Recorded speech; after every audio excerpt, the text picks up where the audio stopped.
All right, welcome everybody. On just a couple things, I guess, housekeeping wise.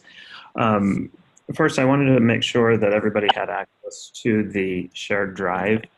I know that several of you have tried, and I've had to grant access. So if you've not tried to get to that and you're having trouble, please just request access, and I'll make sure that that gets you access to the resources. So that gets you access to our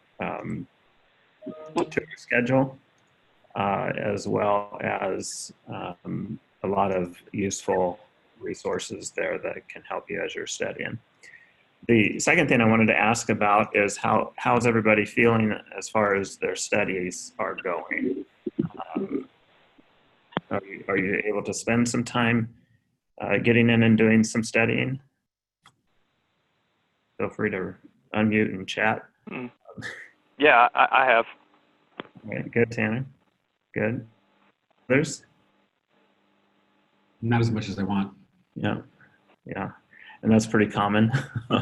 We always have more intentions to study, I think, than we have time allowed for it. But yeah, good.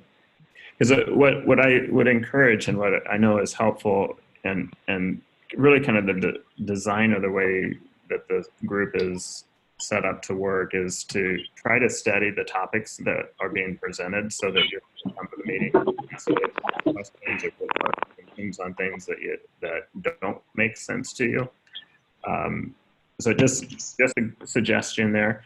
Certainly life happens. It happens to all of us, and understand that. So with that, we will jump into our first presentation on security and access for applied security controls. Then we'll hit custom profiles and permission sets, and then end up with secured folders.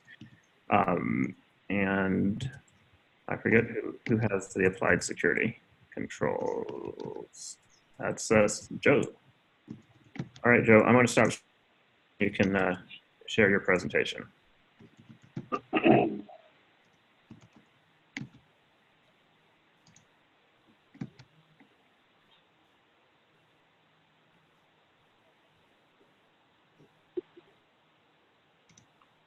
Are you making me the presenter, Terry? At the bottom of your screen is a share button. Go ahead and click that, and it should allow you to share your screen. Okay, try and give me a second. Okay.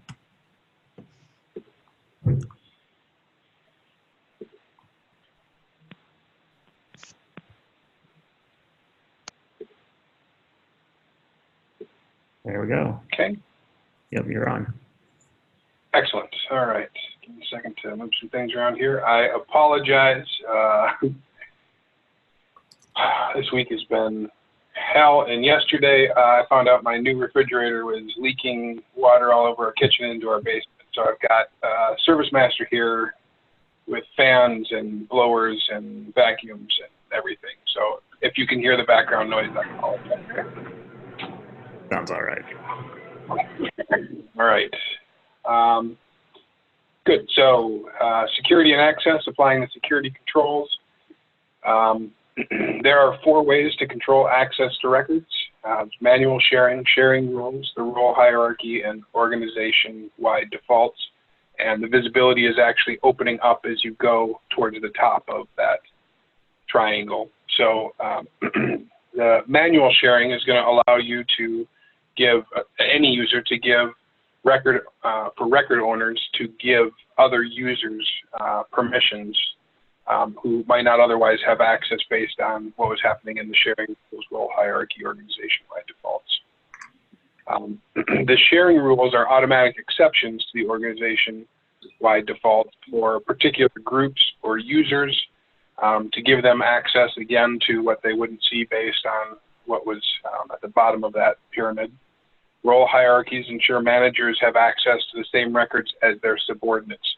So really kind of 2 different ways of doing the same thing. The role hierarchies is saying that if somebody is your manager, then they should probably be able to see everything that you have access to. With sharing rules, you're saying that outside of that, I want another way to give people access based on maybe not a role similarity or a role hierarchy, but based on having similar functions, or at least access to similar parts of the system. And then similar records, I should say. And then organization-wide defaults, that's specifying the default level of access down at the bottom, and that's going to be the most restrictive. So a few notes on that. Permissions on the record level are always evaluated according to the combination of that object level, field level, and record level permissions. So as coming from an organization that does not do security well at all, I find a lot of this difficult, and it's not uncommon when I am trying to do something with security for me to have made a change, and I expect that to have given access or taken away access on something that I intend to do, and to find out that, oh, there's another part of it that is still giving access, and understanding the relationship between those is very, obviously very important. Object level permissions conflict with, when the object level permissions conflict with the record level permissions, the most restrictive settings when that's being a prime example of what I was talking about, where I'm trying to give somebody permission and they go in and say they still can't access it, and then I find it's usually something like that. Users' baseline permissions are going to be determined by their profile, and if the user has permission sets assigned, those are going to be their baseline permissions in conjunction with the profile. Access to a record that a user has, access to records a user does not own are first set by the organization-wide defaults. So again, that's going to be your most restrictive level. The organization-wide defaults are anything less than public read or write, then that's where you can open access back up. Sharing rules also are the other way of allowing access to group records, as are manually sharing. So I'll touch a little bit more on each of those. The organization-wide defaults, as I said before, the the object permissions determine the baseline level of access for all the records. Organization-wide defaults modify those permissions for records the user doesn't own, and they can be separately for each type, set up separately for each type of object. Organization-wide defaults can never grant users more access than they have through the object permission. I found this to be a good visual as far as how to set those, asking yourself these questions to decide where you should set those organization-wide defaults.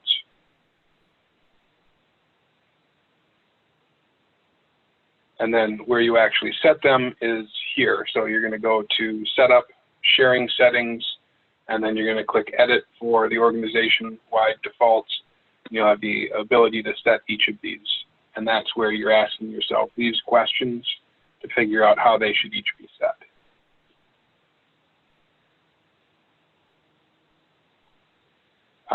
So again, there's 4 levels of access here. There's public read-write transfer, and that's only available on leads and cases. Public read-write. All users can view, edit, and report on all records if they're given that they have the object level permission. Again, you always have to remember that part. Public read-only. All users can view and report on records, but only the owner and users above that role in the hierarchy can actually do the editing. And finally, private. Only the record owner and users above that role in the hierarchy are going to be able to view, edit, and report on those records.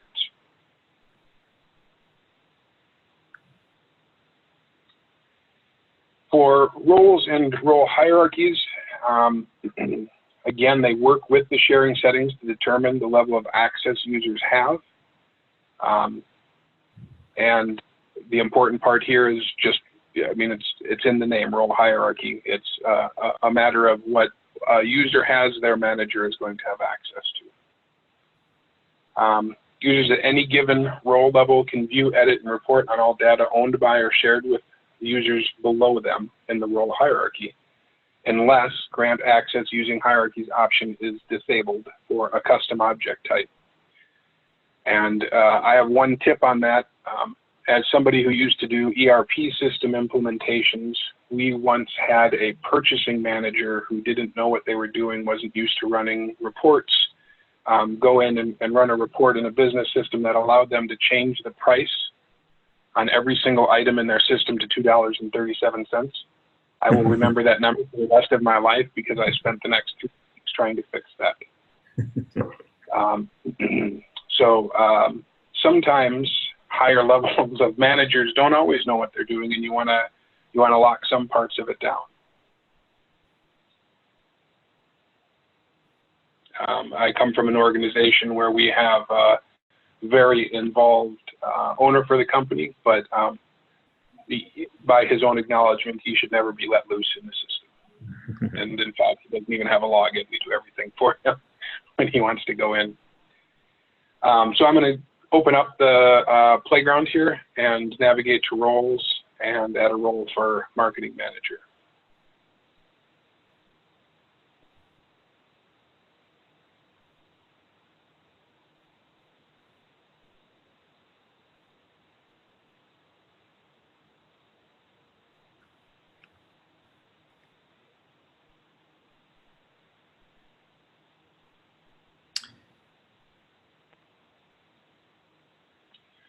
Okay, so this is again my playground system, and I can, wherever I add a role, it's going to be there in this tree. And I apologize, my screen here is blocking. So you can change your view here as well. So you can show in a sorted list view or an unsorted list view. I do find it helpful to use the tree view and expand that. So wherever I add that role, they're going to entering. So in my example, I said I was going to add a marketing manager underneath the chief sales officer. So I would want to go to chief sales officer and then add the role. And like the functionality you've seen in here before, it's going to fill the role name in, and because I entered it below chief sales officer, it says that's who it reports to. And then when we save,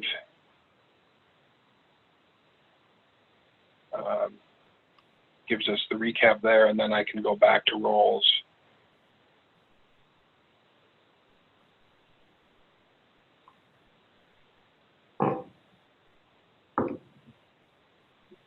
And when I expand that, there's my marketing manager included.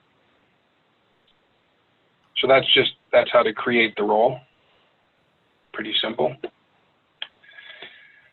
Aside from roles, we have public groups as a way to group people together and giving permissions. And public groups are assigned to sharing roles, just as we'll see with the role hierarchies. And they're a collection, again, of users, other groups, individual roles, even territories, again, possibly with subordinates, that have a function in common. So if you want to group people together for giving them access to something, and the role hierarchy doesn't make sense, then public groups is your answer. Public groups are set up by admins and delegated admins for use by all employees to share those records. To create to search public group in setup and click new, I'll just go in there quickly and do the same thing.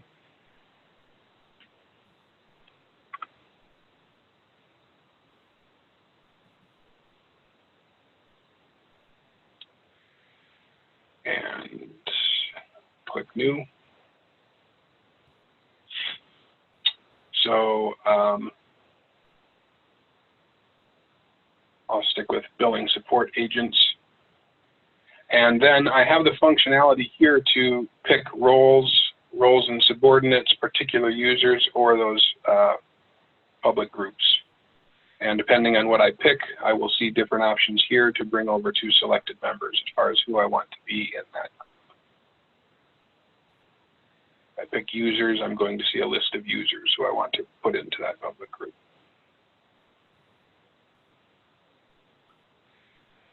And then we have an option to add to delegated administration groups.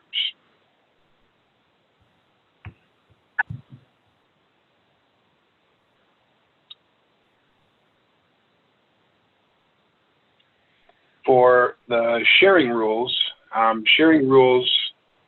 expand access provided in the organization-wide sharing defaults. And sharing rules can be based on who owns the record or on the values of fields in the record.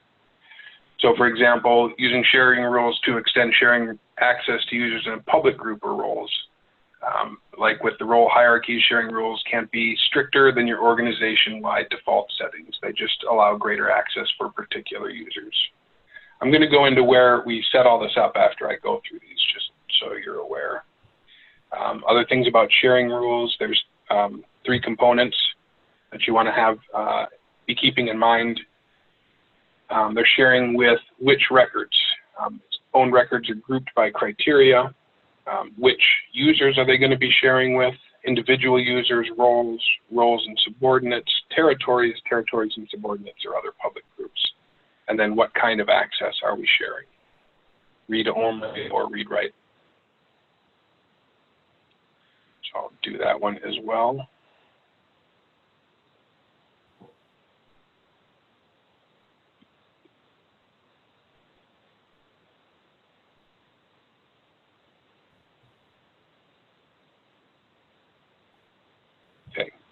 So in sharing settings, this is where we previously saw the organization-wide defaults. The screen looked more like this when you click edit, but this is where that came from. And below the organization-wide settings is where we have access to the sharing screens. So we can say we want to put a sharing rule on a lead or on an account or on an opportunity.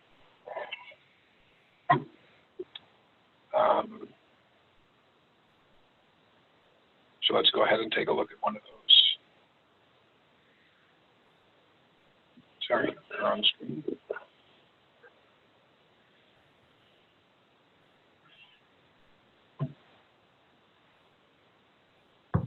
So if I go into opportunity sharing rules, new, then I can create the name for my opportunity.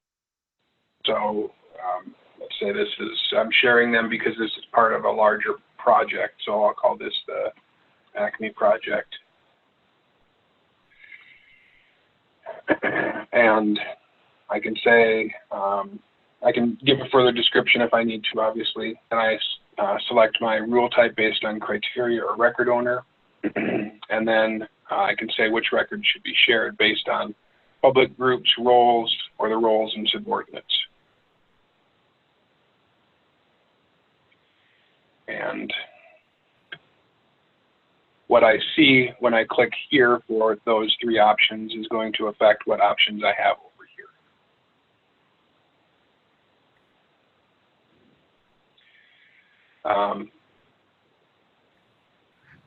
And then I can select which users I'm going to share with. Again, I've got the option of public groups, roles, or roles and subordinates. Roles and subordinates this time. So now if I pick CFO, it's going to be everybody under the CFO as well, instead of just the CFO. And Joe, then up here, if I... Quick question for you. Under public groups, there was an option there called internal users or all internal. What can you tell me about that?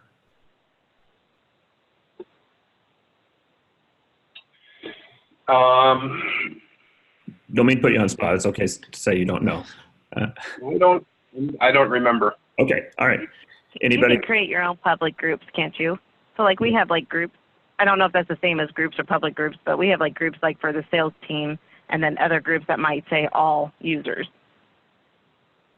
Yeah, so anybody else have any thoughts on all internal users? So if I remember correctly, Terry, all internal users is a built-in created by Salesforce so that you can automatically, if you need to have a specific sharing rule, it's very quick to say all internal versus if you have community and union portal, be separated out. Yeah, and I would remember that one because I could see that being one of a question that could come up. Because if you're in a community environment and you want to quickly be able to grant access to all your internal people, that's where you would leverage that option. So good. Okay. All right, and then lastly, you're giving what kind of access, read-only or read-write?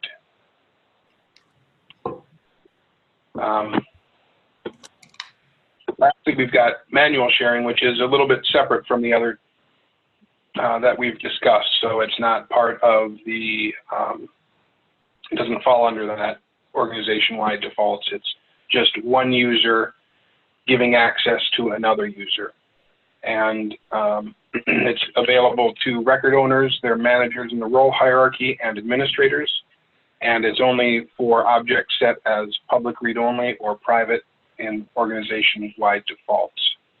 So this is one of those cases where I was trying to give access to somebody, and I found out the reason I couldn't was because they already had access. The other thing is you have to have the sharing button enabled. And when you do this, it's one of those processes in Salesforce that takes a little time for it to update the system, and you will get an email telling you when it's done. From setup, you select sharing settings, and then click edit in organization-wide default. It's there, and you save it, and then a few minutes later, I think it took me about 5 minutes to get my email saying that that update was done. The result of that is this example, you can see where I'm, I believe this was an account in the object I found online. There's the sharing button, and then you can click add, and it's going to show you here who already has access. So once you click add, it's going to bring you to this screen, and you'll have the option of seeing, again, different groups here, not just users. In this case, we gave access to user test 1 and test 2. Again, the access type, you need to be aware of what you're giving access to.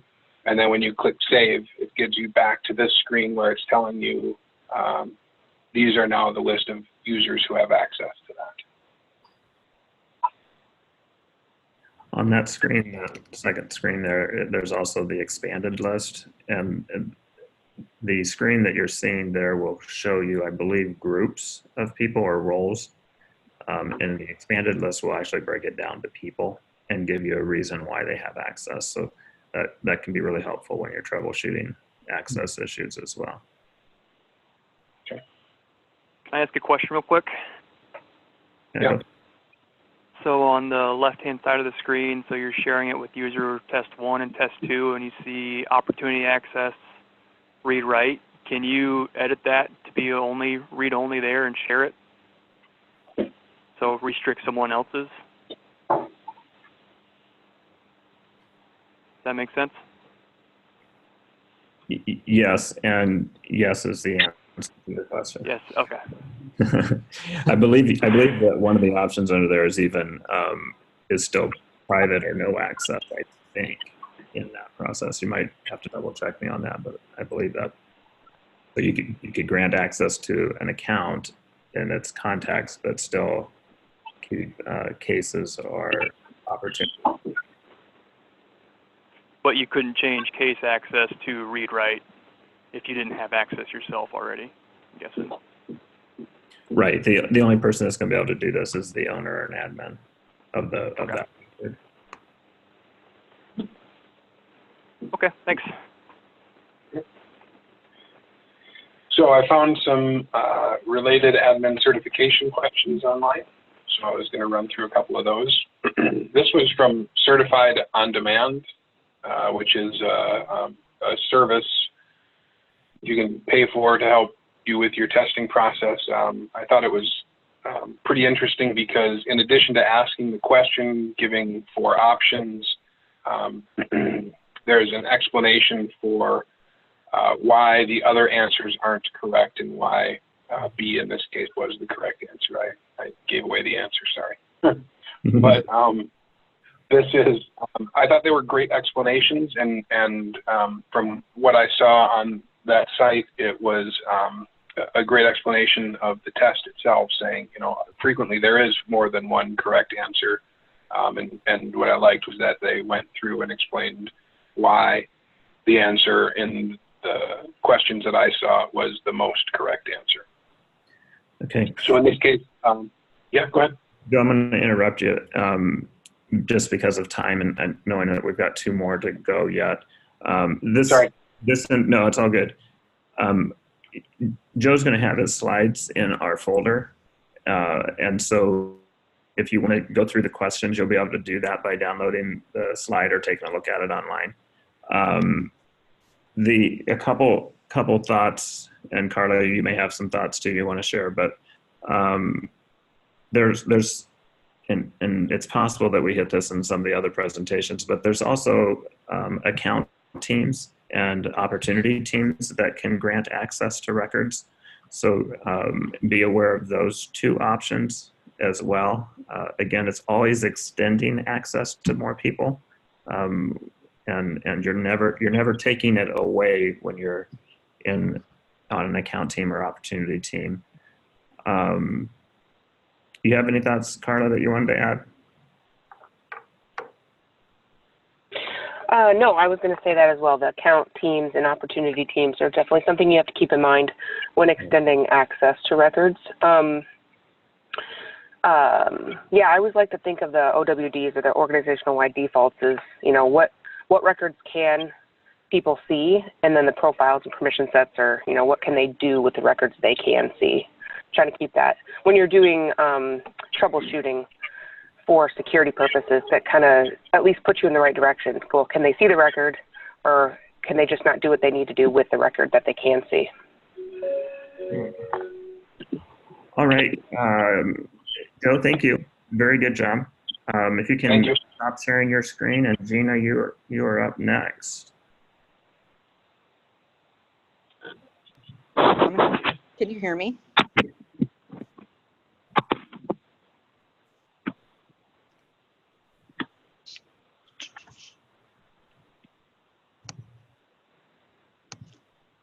Can you hear me? Yes, we can hear you. Okay, good.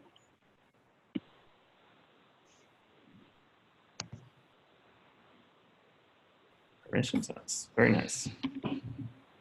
Okay, so permission sets and custom profiles. But we'll start with permission sets. Oops. Hey, Gina, you're cutting in and out really bad.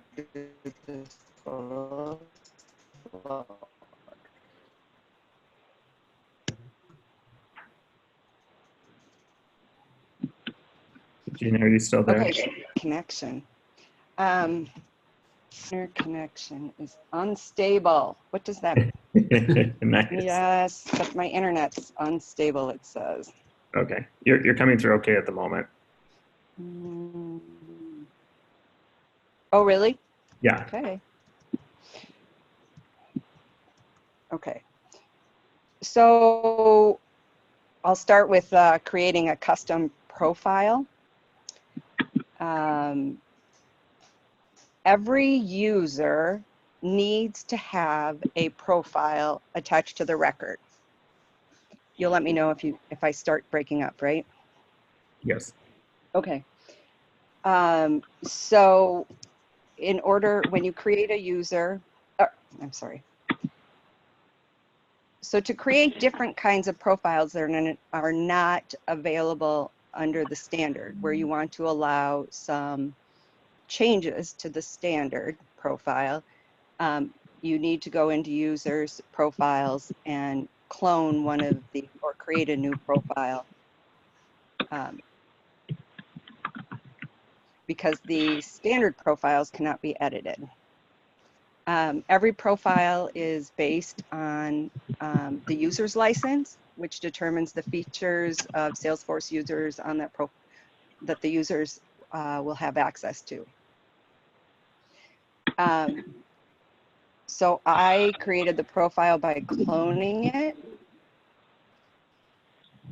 or by creating a new one, and I chose one of the existing profiles to clone.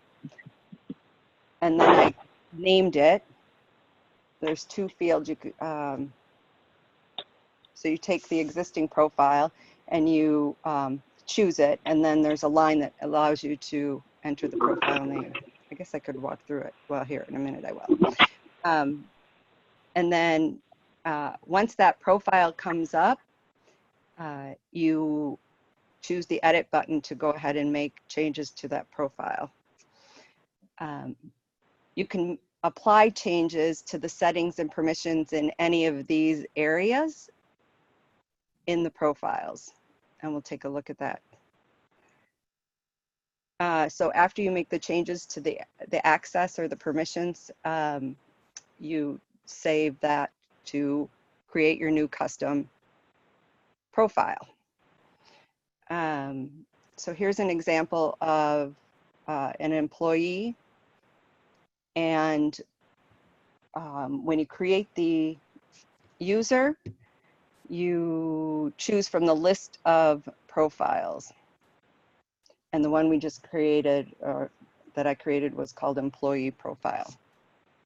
So it's selected.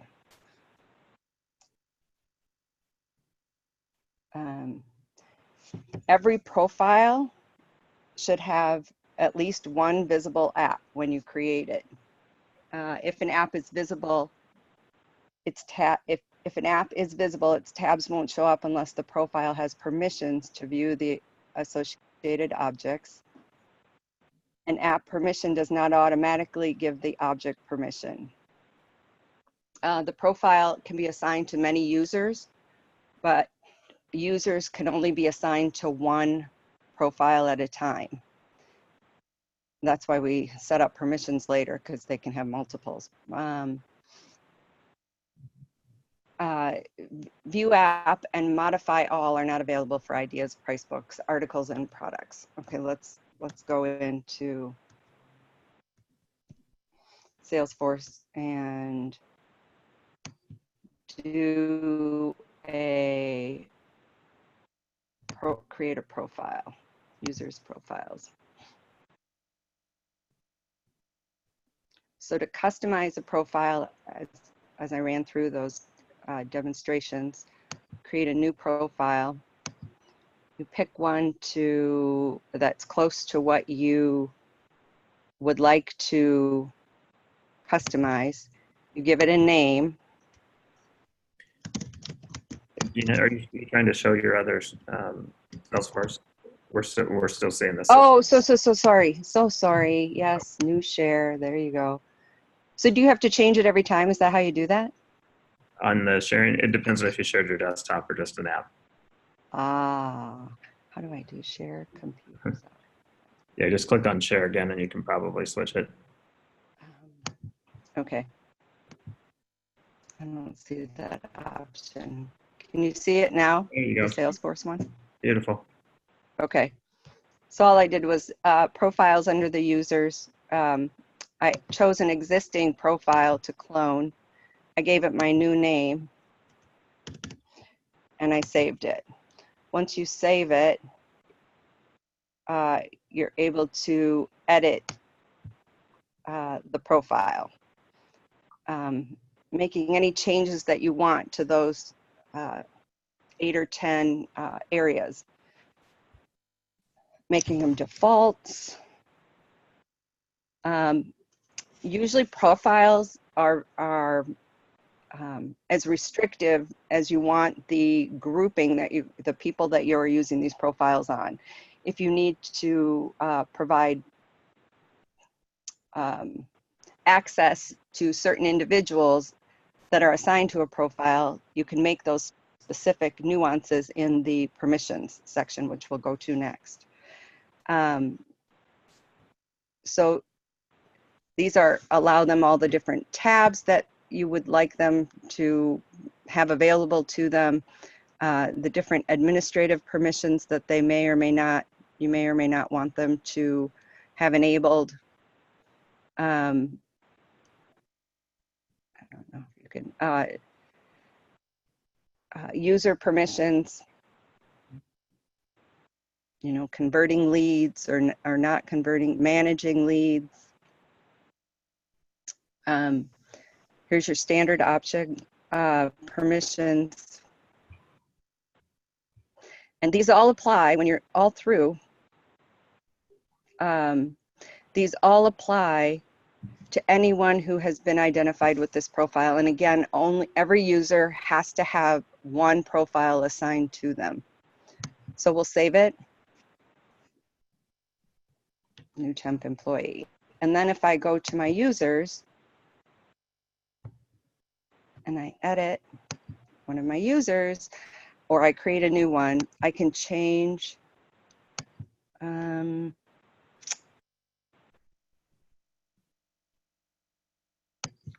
it's not showing. Your user license. Oh, yeah, the license, you're right. Thank you. There we go, the new temp employee. And that's a good point. The user license determines the available opportunities, or not opportunities, the available profile settings that you have available in that profile for the user. Are there any questions on custom, the custom profiles?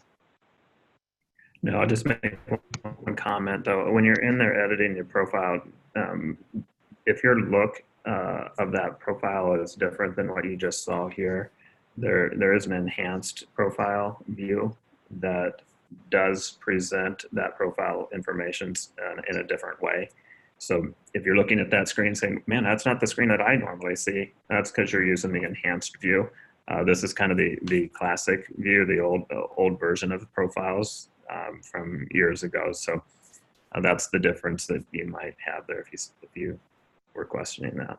Yeah, and if you want to toggle that on and off, you can actually just type enhanced view in the quick find when you're underneath setup, and you can just instantaneously turn it back on and off. Yeah. Like this? No, I don't have it. I think it's enhanced, the D. Oh. I was thinking it was user interface, but I could be wrong. Oh, maybe I have the naming wrong. It's all right. We don't. You won't get that question, but just know the option is there to switch between them. Oh, user interface is down below. Yeah. Okay, Gina, go ahead. Okay, so I'm going to switch back to the slides. Share. Okay. Yep, we're there.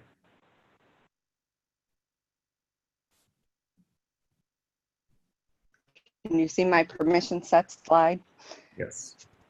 Okay, so the custom permission sets are the collection of settings and permissions that determine the data and features users will have access to. These are used to extend the access or grant additional access beyond their profile setting. They're additive, which means that when you're doing permissions, you can't remove something that might be assigned to them in their profile. And we can only add permissions to a profile. So, for example, we just created a profile for a new employee. When we do permissions, we can set multiple kinds of permissions for that particular profile, but when you set permissions, it is directly linked to a profile. Explain that one to me a little bit, Gina. Can you? From what I understand, and it could be wrong, so I go with it, but so when you create permissions, you identify a profile to add those permissions to. Okay, don't think that's necessarily true. Anybody else have any thoughts on that? Well, I know for sure that in our org, we apply permission sets to individuals. Yeah. Yeah, so I don't think that you have to tie a permission set specifically to a profile. Okay. Well, I will take that out. I'm so I like sorry. the rest of what you have on that slide though. Okay. All good. All right. This is why this is a steady I'm learning group exercise. Okay, so custom permissions can be set to control objects, fields, apps, users, tabs, visual force page access, and Apex access. They're based on license type. And if you base it on a license type, it cannot be, the license type cannot be removed. So I'll show you that when we get in. You can leave it at, you can create a permission that is not tied to any license. But once it's assigned to a license, it can't be unassigned from that license. And any user can have multiple permission sets. To create a custom permission set, again, it's under users, and you use the new button to create a new permission set. You name it, and then you save it, and then it allows you to choose an app or an object to change the permission settings for that custom permission. So you make the changes. The one demonstrated here is under the object settings. They've got a whole, this is just a snapshot of it, but there's a whole listing of options under the object permissions. The one called contracts, you can see, and again, we'll run through a demonstration. And then once you've created the custom permission, you assign it. There's two options. Well, there's probably more. As I'm finding Salesforce, you can do things all different ways. But the two I focused on, once you create the custom permission, you can go into the user record and click on permission set assignments.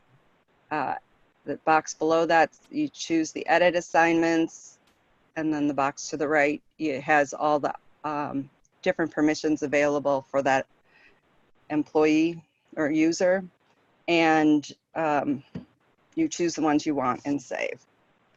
Or when you create the permission set, when you're in the setting, you can choose the button that says Manage Assignments. Then to the right, you can use the button that says Add Assignments, and then it'll give you a list of users. You check mark them, and then choose the Assign button. In permission sets, you cannot control page layout assignments. So that's not available in permissions.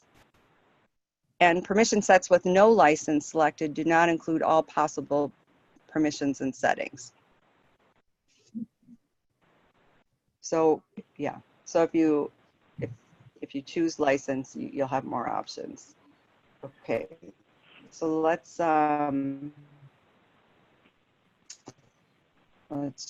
share the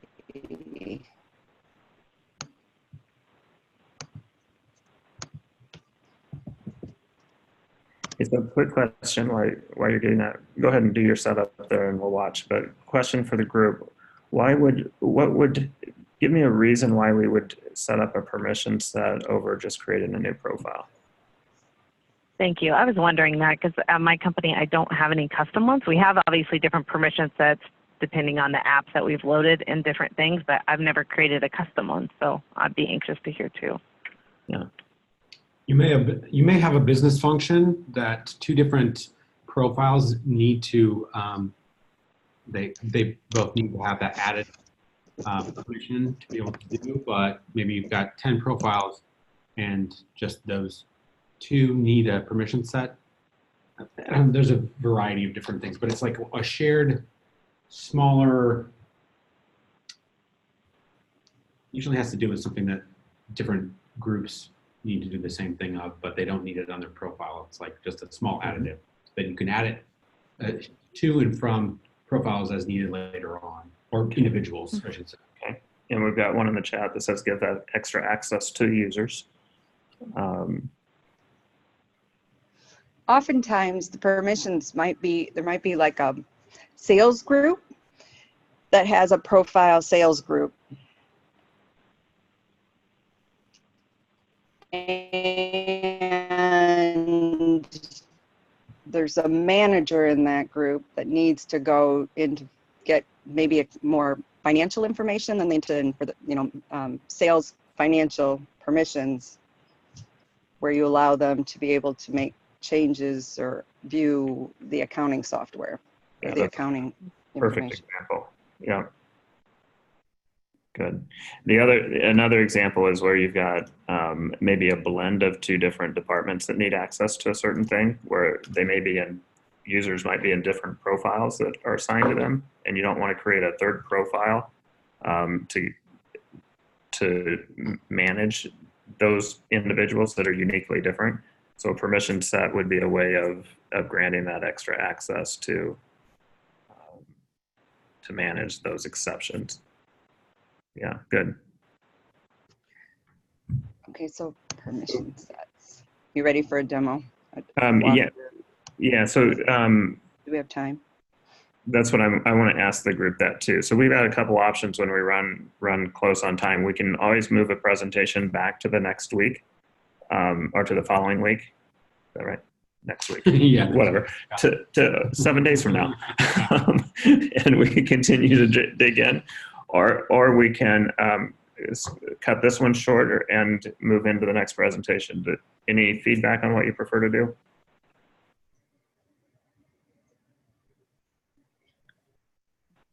I can stay over.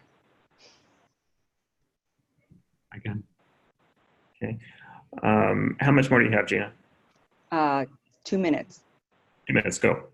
Go. Okay. So to create a new permission set, you just hit new, give it some label, and here's the section with the license. You can choose to apply it towards the individuals or the users with certain licenses, or you can leave it at none. Once you set it to a license and hit save, that permission set, that part of the permission set cannot be amended. I'm not going to create a new one. I'm just going to go into the custom one I was playing with. So when it comes up, oh wait, hold on. It will show you what once you name it, this will show, and you choose your apps. And I wanted them to have access to the contract information. So I chose contract, and I was able to make some changes in the settings. Good. Okay, so that's that. And then we talked about managing assignments. I can add it to active users. And this is going to give you the message that to one user. So there you go. Very good. All right, thanks, Gina. Okay, just real quick, I want to, oh, do you notice on the screen that there's two kinds of permissions? I had to call Terry because I'm like, what's the difference between customizing a permission set and custom permissions? And I'm going to let you explain that, Terry. Yeah, so for the custom permissions, that has to do with programming or coding. So for an admin exam, you won't need to worry about that particular option. Just focus in on the permission sets like Gina showed you, and you'll be good. Okay, and this will be on the doc website, but this is a side-by-side difference between profiles and permissions. That's awesome. And oh, and then don't be confused. I'm done. All right, go ahead and stop sharing. And I think it's Jackie. Is that right? Yep. Yep, Jackie, you're up. All right. I had security and access on the secured folders, and describe how folders can be used to organize and secure communication templates, dashboards, and reports. I started with dashboard and reports because I don't use communication templates here, so we'll start with that. Basically, the concept of shared and not shared folders is different from the concept of public and private folders. So regarding on some of the reports and dashboards, everybody has their own private folder, and that's always invisible to everyone except for the person who created the folder. And then the reports and dashboards in any folder that is not private are visible to everyone who has permission to view the reports or dashboards. There are enhanced folder sharing advantages. That's where you can share with a user, individual user, you can share with groups, you can share with roles, or you can do a combination of roles and 2 or 3 users. It allows you to gain access for each of those folders, and then the same permission structure is used for both reports and dashboards. So one of the examples, and we could definitely go through an example, but when you go into like a report, you can create a new folder if you have access. And then it allows you then to share with who you want. And that's where you can select a user and then pick individual users. You can say roles, you could say public groups, back to what we were talking before, or the subordinates. And then the next thing it gives you access is to, you can say what kind of permission they have. So if I chose the role account managers, then you have to then specify what can they do inside of that folder. And viewers can obviously see the data. They give them edit right. They can determine what data is shown. And then managers get to control the access. And then there's a lot of other things that they can do too when you compare the access levels between if they can view it, can they edit it, or can they manage it. And that does get important for me as an admin. As I create reports, I don't mind that people can save as my report and save it on to themselves for personal, but I don't want them to ever delete or edit a report that is connected to like a dashboard. So that sharing roles can get very specific depending on what it is, if you want somebody to have you edit or manage access. That's awesome. Another thing that's is enlightening, if you're not there or aren't there yet, sorry, it's subcategories, and they can be used to organize stuff. So like for us, we have a lot of regional reports. So we have a main category that'll say regional data, and then we have a subfolder then that breaks down each of some of the regions we have. So an example on the screen, that can come in handy just to keep that folder structure more organized. So back to some of the organizing them using subcategories is a big advantage. I have a link in here if anybody to go a little bit deep dive into this a little bit more. And that link will take you to some of the Salesforce help documents. And that's where it goes into the different, oops, the wrong one, reports and dashboards folders. And that'll go into the different accesses if you want to read some more on that. Talks about that level, talks about being able to, move dashboards between if you want to go further. But basically, a lot of it's about just how to share. And so some of that can deep dive in there on who can view it, who can manage it, and go on that part. Any questions so far with reports and dashboards? Is it called subcategories, or is it just sub? That term was new to me. I wasn't sure. Basically creating a folder hierarchy structure, right? Let me go back out. I was wondering that as well.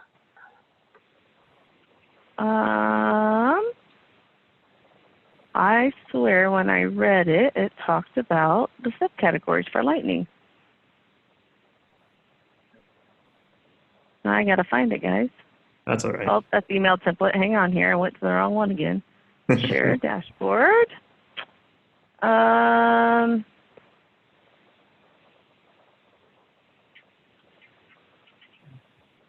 Anybody see it here? We can double check on that. I can follow up and see, but I swear when I was reading through it, it talked about subcategories. It wouldn't surprise me, but it threw me a little bit. Okay, yeah, so we'll find out for that just to make sure that we're using the right terminology. I just saw it said subfolder. You did see something that said subfolder? Yeah, right up there, just like 3 more. Yeah. Right okay. there. Subfolders, okay. So subfolder. So sorry on that. Nope, okay. Yep. I So thought subfolder. I was something new. Nope. So the next thing we had was the email templates. And this is honestly was something very, very new to me. So I've never dealt with templates, so we don't use those. So some of this same stuff applies. Users need to be able to manage the public. This is on Lightning email templates permission to create, edit, and delete. Users that have that permission set then can also modify all the data permission, or the system administrator profile can edit and delete any public templates, including ones they don't own. So there is a permission set that allows the managing of the email templates. Obviously, everyone can edit their own private templates and any public templates that they own. If they have the permission set, you can also create, edit, and save public. Same thing with this. When the side of the folder structure, you can email templates sharing that you have been shared with, that you've been inherited. And then the Lightning email templates are saved in a private directory by default. So you would have to select if you want them to be shared. All users can edit their own private templates and any public templates that they own. That was kind of duplicate. I didn't notice that. And then the manage public Lightning email templates payment has to be turned on. So there is a setting out there inside.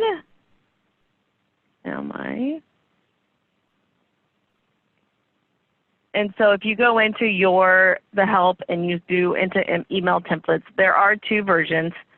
Lightning email templates has to be turned on. That allows the users to create, edit, or delete template folders or share folders. So in our company, we do not have that on. So that does need something that needs to be turned on if you want to share email templates.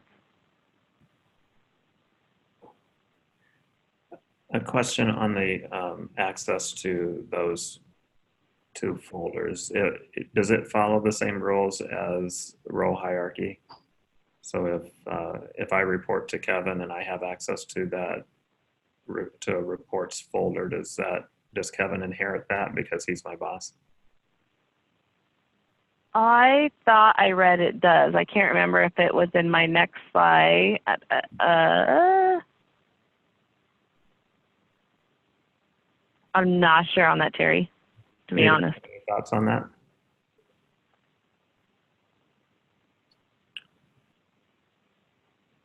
I don't think I've ever seen that or thought about that. Role hierarchy should override everything, though, if you're using it, shouldn't it? Don't know. Sounds like none of us know the answer to that as well. I don't think that it does, but I don't know the answer either. So I'll have to look that one up. Yeah.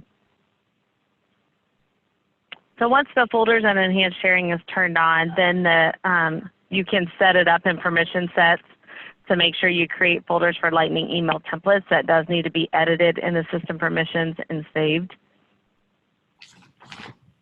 And then Lightning email templates is inherited from the folder it is in. So same thing here, subfolders inherit the sharing of the parent folder. So you do need to make sure you have that. And then I do have a link in here that can go into the help documents to give you some more about folder sharing inside of the Lightning templates. That was really fast and really quick, so I apologize. No, that's good. That was very good. You did well. All right, any questions for any of our presenters? All right. I was just going to add one little thing that I learned when I was trying to clone profiles that Gene was talking about earlier. So I tried to clone profiles that already had a license type that you get restricted. You can't just clone and change the license type on a profile. You have to actually create a brand new one if you need to change that. You can't go back and edit currently what that license type is. So I cloned like 8 profiles and they all were stuck with an incorrect license. So I had to create them all from scratch. All right, guys. Next up, and this will be for next week, we are looking at standard and custom objects. We can maybe get through all of that in one setting. Kevin, Tanner, and Lori are up for presenting on those topics. So if you have questions or you want to run your presentation past Carla and I, feel free to reach out and let us know. Otherwise, I am going to go ahead and stop recording. And thank you all very much. Excellent presentations today, guys. Yeah, good job, everybody. Thanks. Thank you. Thank you. Thanks, guys.